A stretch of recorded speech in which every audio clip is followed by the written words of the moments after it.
Hello, everybody. Welcome to the outtake section for this episode of Beware the Board. I hope you're enjoying our review of Mystery of the Wax Museum so far. I like this movie. I think it's super duper fun and interesting. But without further ado, let's get into the outtakes. This first clip is me describing the sets of this film in the best way I know how. Like, look at how this is like the most Scooby-Doo ass I love it. setting I've ever seen in my life. Like, where even is she right now? Look at those barrels of random substances. Look at that door that probably goes nowhere. This next clip is our reaction to just how ridiculous the sets in this film are. Is this the room where the guy... Like, this is the most elaborate, ridiculous thing I've ever seen in a movie. Do you think this was just in this building already? Yes! I think this was just here! That they dug out this whole, like, evil villain lair and built it That's what themselves. I'm saying. This is the most ridiculous... Like, spiral staircase with fucking, like, lab equipment and Okay. a giant vat. Let's be honest, though. It's rad. It's cool, but it's preposterous.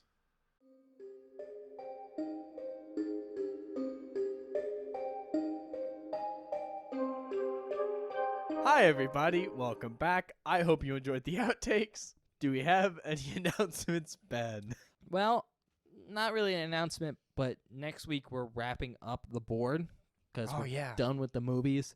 So, you know, that's not a normal episode. You can skip it if you want, but we announce, like, what the categories are next season. Yeah. Or you can just tune in 2 weeks for the next movie episode.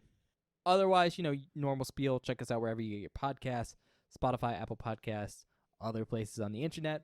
We're also on YouTube, which is kind of nice because, you know, you can support us there with likes and subscriptions.